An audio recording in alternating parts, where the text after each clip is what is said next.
Mindset रखना है कि मेरे 3 या 4 सेक्शन इतने ज्यादा स्ट्रांग होने चाहिए कि I should be able to score 70 plus in 3 sections. और अगर आपके 4 सेक्शन स्ट्रांग हैं तो आप तो मतलब 85-90 प्लस आपका जो है वो 4 सेक्शन। इंग्लिश और रीजनिंग को हम बहुत अंडर एस्टिमेट करते हैं, हमें लगता है कि भाई इंग्लिश हवा है, हमें लगता है कि भाई रीजनिंग हवा है।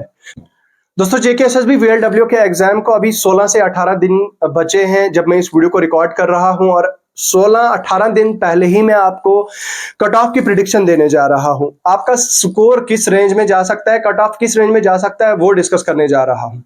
अब आप में से बहुत सारे लोग तो वीडियो देखने से पहले ही जो है वो कमेंट सेक्शन में जाएंगे और पता नहीं क्या क्या लिखने लग जाएंगे, ठीक है। तो देखो भाई, इस वीडियो में मैं आपको किस तरह से ये मैं प्रूव करूंगा आपको कि मैं किस एंगल से आपको सही बताऊंगा, किस तरह की वैल्यूएबल इंफॉर्मेशन दूंगा। वो अगर आपको अच्छी नहीं लगी, पहले आप वीडियो को तो एंड तक देखिए। वीडियो को एंड तक देखने के बाद अगर आपको लगा कि भाई मैंने आपका टाइम वेस्ट किया है तो वीडियो को डिसलाइक करिएगा और अनसब्सक्राइब करके चले जाइए, ठीक है। तो ये कट ऑफ डिस्कशन जरूरी क्यों है? देखिए, आप में से सब लोगों को पता होगा कि जो कट ऑफ होता है वो कट ऑफ इन 2 फैक्टर्स के बेसिस पे जो है वो डिसाइड होता है। एक होता है total number of aspirants appeared in the exam, ठीक है। एक होता है अपीयर्ड इन द एग्जाम, कितने बच्चों ने एग्जाम दिया है, और दूसरा जो है वो लेवल ऑफ पेपर।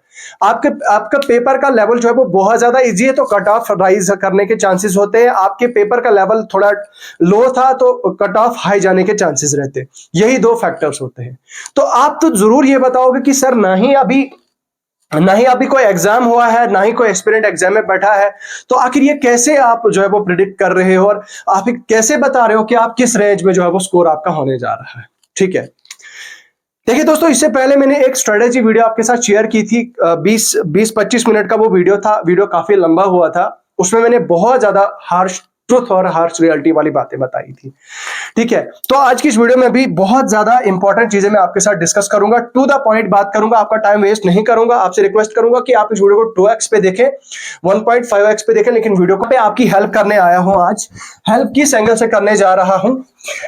देखिए, जो आपका कट ऑफ जो सेफ स्कोर रेंज है वो किस रेंज में आपका होना चाहे वो मैं आपको बताता हूं, ठीक है। लेकिन उससे पहले आपको पता है कि भाई जो 5 सेक्शन है आपके, जो जेकेएसएसबी वीएलडब्ल्यू का जो 5 सेक्शन है आपके सिलेबस के, उसमें आपका इंग्लिश है, रीजनिंग है, मैथ्स है, जीके है और कंप्यूटर है। और इसमें सबसे ज्यादा स्कोरिंग जो है वो आपका 25 मार्क्स का कंप्यूटर है। ये सारी चीजें भाई आपको पता है, मैं यहां पे आपका टाइम वेस्ट नहीं करूंगा वो चीजें बता के। तो मैंने पिछली वीडियो में आपसे ये कहा था कि भाई आपका टारगेट ये रहना चाहे कम से कम जो 3 सेक्शंस हैं, 3 सेक्शंस में आपकी बहुत तगड़ी कमांड होनी चाहिए। आपकी कमांड ऐसी हो कि आप you should be able to score 70 plus minus चलेगा, ठीक है। 65 से 70 के बीच में जो है वो आपका स्कोर होना चाहिए 3 सेक्शन में। और बच्चे तो जो 2 सेक्शन बच्चे आपके, उनमें से आपके 20 मार्क्स होने चाहिए। मतलब कहने का मतलब यह कि आपका 90 के आसपास आपका स्कोर टोटल जो है वो बनना चाहिए। उस कंडीशन में कि आपकी तैयारी उतनी ज्यादा अच्छी नहीं है, उनके लिए मैं बता रहा हूं। और वो लोग जो पिछले 6, 7, 8 महीने से पढ़ रहे हैं, तो उनको तो मैं बता रहा हूं कि भाई आपका स्कोर तो 100 प्लस आपका टारगेट होना चाहिए, ठीक है। और पिछली वीडियो में मैंने एक टेक्निकल बात की थी, वो ये थी कि भाई जो आपके ये जो सेक्शंस हैं, इन सेक्शंस में से आपको 3 से 4 सेक्शन आपके होने चाहिए भाई स्ट्रॉन्ग, ठीक है। You should be able to score 20 plus in English, you should be able to score 20 plus in reasoning, you should be able to score 25 plus in computer. ये तो हो गया ना 65 भाई, 65 मार्क्स। ये तो हो गया आपके इन 3 सेक्शन से। बचा आपका मैथ्स और जीके का भी मैं मान के चलता हूं आपके 8 से 10 नंबर आपके इसमें आ जाएंगे, और मैथ्स का भी मैं 8 से 10 लेके चल रहा हूं, आपके इसमें आ जाएंगे। तो ये बन जाएगा आपका टोटल 90 के आसपास। ये टारगेट आपका रहना चाहिए, ठीक है। तो कहने का मतलब ये है, टू द पॉइंट, ये कि भाई आपका जो सेफ स्कोर है मैं ये आपको नहीं बताऊंगा, और ये हो ही नहीं सकता कि आपका कट ऑफ ये 90 जाएगा, या मैं प्रिडिक्ट कर रहा हूं। लेकिन मैं आपको सेफ स्कोर की बात कर रहा हूं, टेक्निकलिटी की तरफ ले रहा हूं, ठीक है। आपने इस तरह का जो है वो माइंडसेट रखना है कि मेरे 3 या 4 सेक्शन इतने ज्यादा स्ट्रांग होने चाहिए कि I should be able to score 70 plus in 3 sections. और अगर आपके 4 सेक्शन स्ट्रांग हैं तो आप तो मतलब 85-90 प्लस आपका जो है वो 4 सेक्शंस में आपका स्ट्रांग होना चाहिए, मतलब स्कोर आना चाहिए।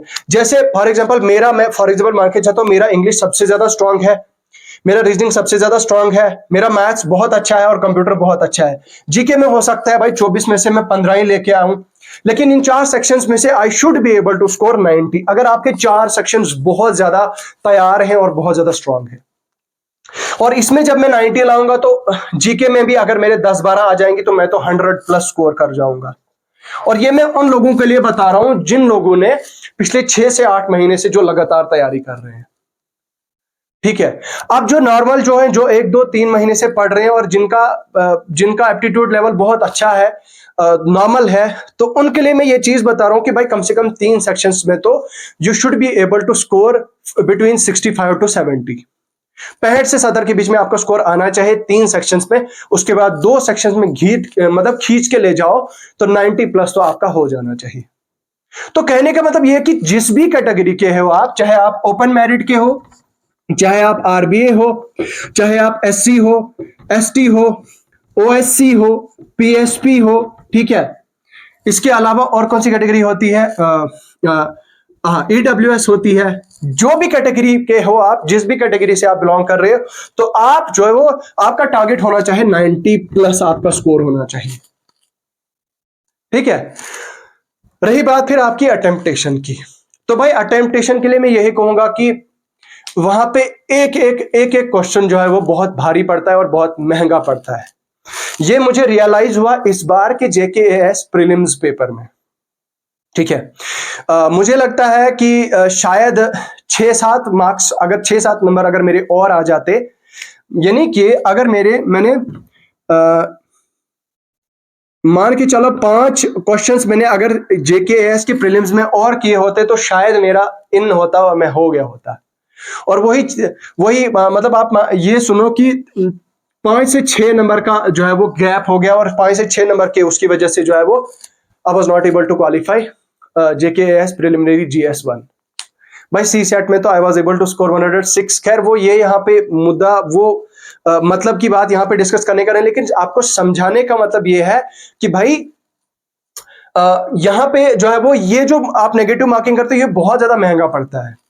ठीक है। मुझे लगता है शायद नेगेटिव मार्किंग भी की होगी। नेगेटिव मार्किंग की वजह से एक्स्ट्रा क्वेश्चन जो मैंने किए थे, एक्स्ट्रा क्वेश्चन की वजह से ये मुझे 5 से 8 नंबर जो है वो मेरे 5 to 8 मार्क्स जो है वो मेरे चले गए, और उन्हीं 8 नंबर की वजह से I am out of the list.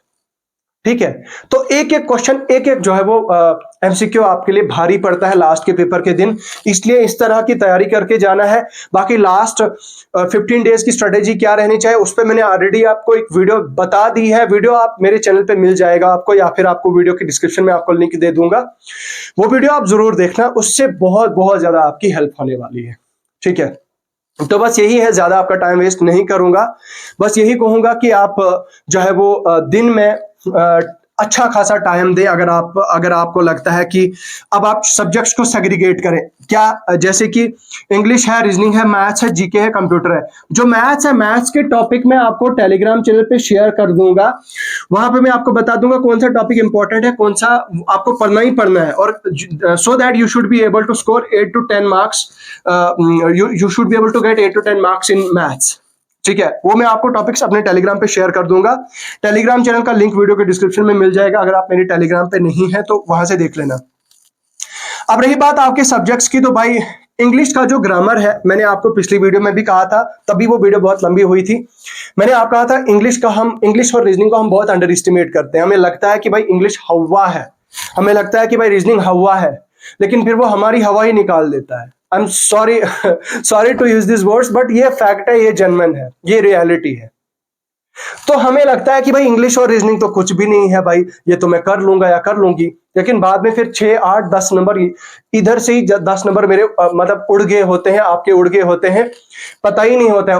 और 4 नंबर की वजह से ही, 4 मार्क्स की वजह से ही, 4 मार्क्स नहीं, मैं आपको ये कहूंगा, अगर आपने जेकेपीएसआई का रिजल्ट अभी देखा होगा रिसेंटली जो आया था, ठीक है, जो आपने देखा होगा, तो भाई 0.111 पे जो है वो कितने कम से कम मुझे लगता है 700 से 800 बच्चे थे। ठीक है, इस लेवल का स्कोर होता है। और अगर आपके 3 नंबर या 4 नंबर अगर आपके नीचे गए, दैट मीन्स आप 1000, हो सकता है 1000 या 2000 बच्चे आपसे ऊपर चले जाएंगे। ठीक है, तो ये सारी चीजें, इन चीजों का खास खास ख्याल रखें और सब्जेक्ट वाइज सेग्रीगेट करें दिन को।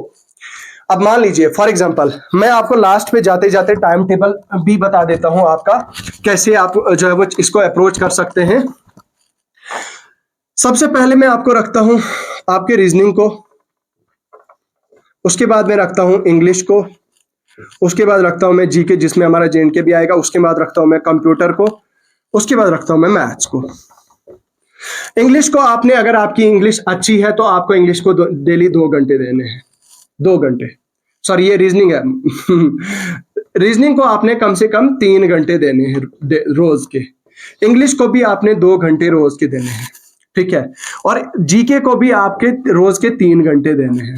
ठीक है, उसके अलावा मैथ्स को भी आपने रोज के 2 से 2.5 घंटे, सॉरी कंप्यूटर को भी 2 से 3 घंटे देने हैं।